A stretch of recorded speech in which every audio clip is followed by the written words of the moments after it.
Welcome back to the Mark Moses Show, only right here on Sports Radio 95.9 The Fan. Right now here on the Club 52 hotline, new guest of the show who loves the Tampa Bay Buccaneers, and he covers it for his website, bucsbrief.com.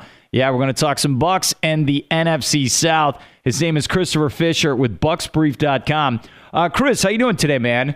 Mark, I'm doing great. Well, I guess I'm doing okay. I wish we would have been celebrating a win from yesterday, but at least we had a good Walking Dead episode last night. So you're absolutely right. We'll get to that in a second. But before we get into the actual team, let's talk a little about your website, bucsbrief.com. How long have you guys been covering the Bucs with the website? I've been doing a podcast called the Bucs Brief Podcast, and we host it there on that site, bucsbrief.com, since about late February of this year. We went through a lot last year with Greg Schiano and the previous years with Raheem Morris, and I was really looking for an outlet to say, okay, me as a longtime Bucs fan and a very loyal fan and very passionate fan, what's an avenue that I can get my voice and opinions heard out there? And it's worked out really well. We're pushing on our 28th episode this week, and it's just really taken off. We really try to be the voice of the Bucs fans. There's a lot of passionate Bucs fans that are out there through the good and bad times, and really are the voice of the people, and it's really gone well. It's been a great time, and definitely gets bigger each week. Can I do a segment on your podcast just called "What the Hell"? And that's every episode. The "What the Hell" moment of the week. I think I've opened like the last 3 or 4 episodes with what folks have called epic rants, because it's like every week this football team finds a new way to lose. So yeah, each week is definitely interesting, and it's been more frustrating. But it's the team that I love, and I'm going to continue to root them on. Well, as a fan of the team, and as you said, you do the podcast, it's been a couple years and a couple coaching regimes since you've made the playoffs. What is your feeling now? Are you just like, whatever, at least it's nice outside? I mean, what is your take now with this franchise? I think really going into the season, I'm very guilty of this, and I think a lot of Bucs fans was maybe we set our expectations a little bit too high. I think we had some bad times, some things off the field that happened under the Raheem Morris era, and then Greg Schiano was really brought in to help clean things up. Well, unfortunately, that didn't equate to wins on the football field.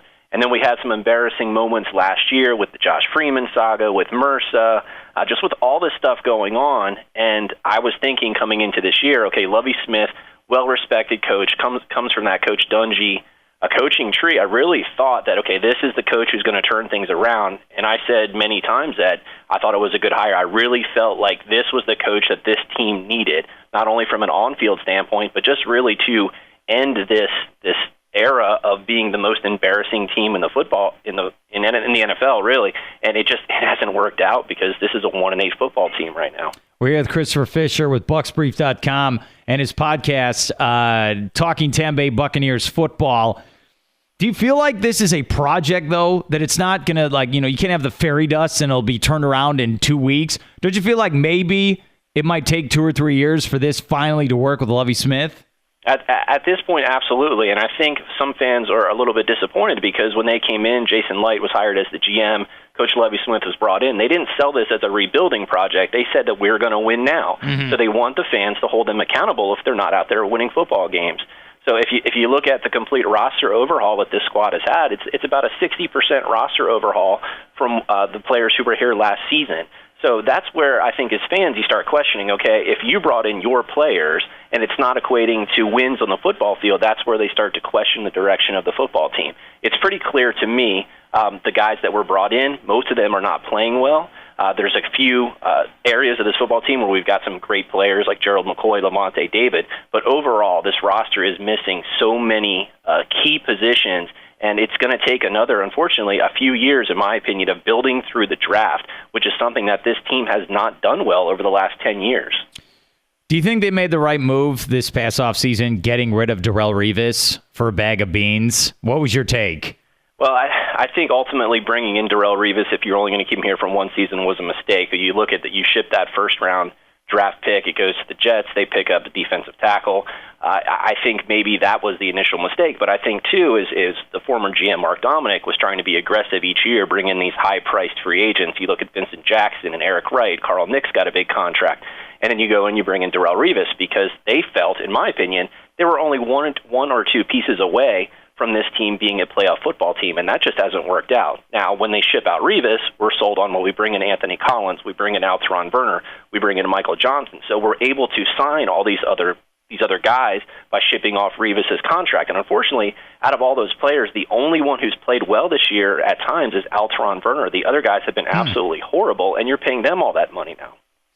We're here with Christopher Fisher, bucksbrief.com. Real quick, how can they follow you on Twitter as well? Yeah, we're at Bucs Brief. Very, very easy. BUCSBRIEF. Nice. I love getting the insight here. What about the quarterback position? I get confused by this, where they're like, Mike Glennon's the future, or is he?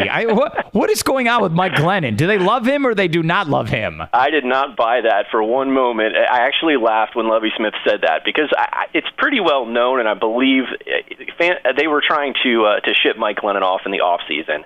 That's obviously a guy that Greg Schiano picked up. That was his guy that he brought in to eventually replace Josh Freeman. The problem that Mike Glennon ran into this season was that he started off really well when he was inserted into the starting lineup. Mm-hmm. Obviously, Josh McCown was handpicked by Lovie Smith. That was his guy.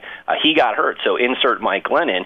The problem that Mike was having was that he got worse as each game went on. So we actually saw regression from him where I really thought when you insert Mike Glennon, if he's really the quarterback of your future, you can't evaluate him in 2 or 3 games. You've got to use the entire season to evaluate him and see what you've got moving forward and see if you have to address the quarterback position.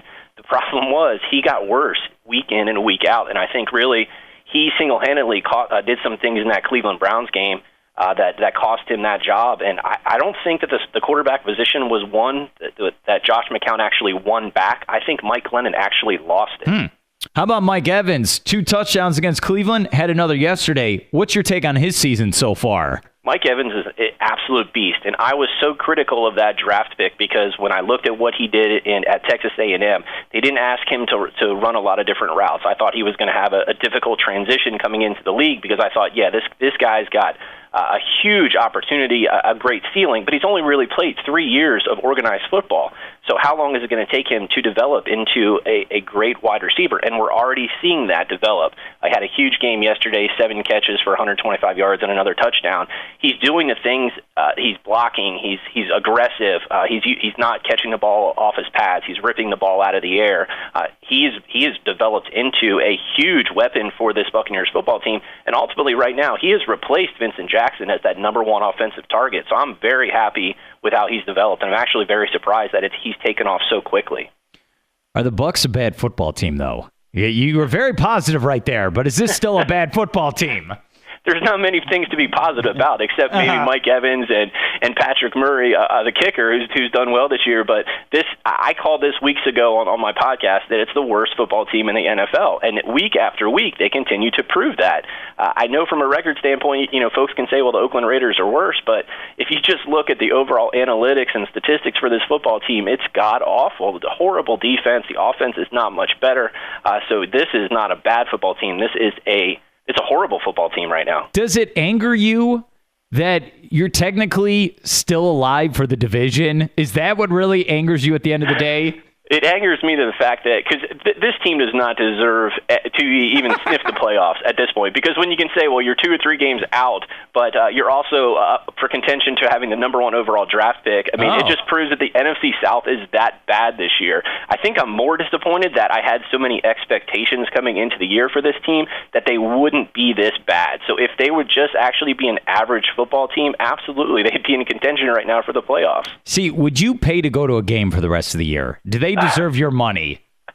I always tell, and here's the deal with Bucs fans, and I will put the hardcore Bucs fans, which we have a very good base, up against any other fan base that's out there. There is a hardcore base of fans, but it's those other fans who show up when the team's winning football games that absolutely not. They shouldn't pay for that product, and I wouldn't expect them to.